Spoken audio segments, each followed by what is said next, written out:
1 Corinthians chapter 10.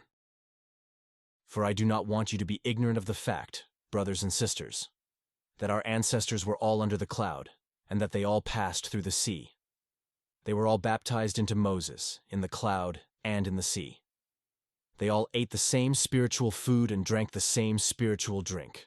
For they drank from the spiritual rock that accompanied them, and that rock was Christ. Nevertheless, God was not pleased with most of them. Their bodies were scattered in the wilderness. Now these things occurred as examples to keep us from setting our hearts on evil things as they did. Do not be idolaters, as some of them were. As it is written, the people sat down to eat and drink and got up to indulge in revelry.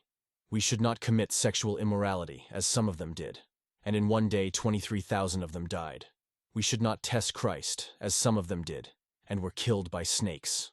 And do not grumble, as some of them did, and were killed by the destroying angel.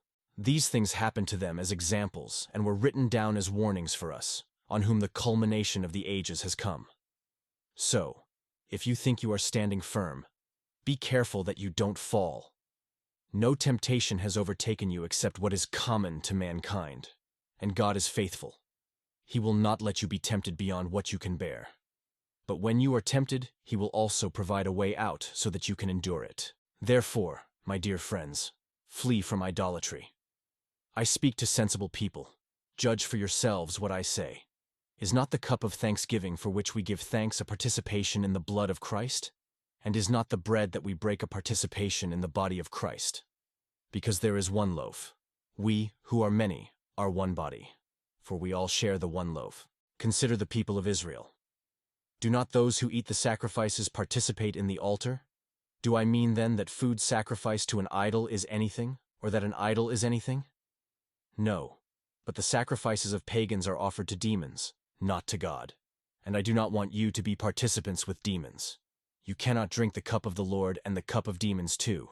You cannot have a part in both the Lord's table and the table of demons. Are we trying to arouse the Lord's jealousy? Are we stronger than He? I have the right to do anything, you say, but not everything is beneficial.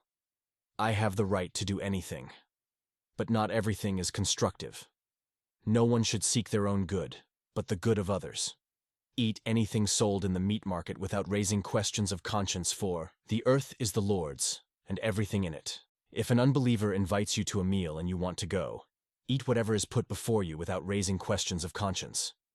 But if someone says to you, "This has been offered in sacrifice," then do not eat it, both for the sake of the one who told you and for the sake of conscience. I am referring to the other person's conscience, not yours. For why is my freedom being judged by another's conscience? If I take part in the meal with thankfulness, why am I denounced because of something I thank God for? So whether you eat or drink or whatever you do it all for the glory of God.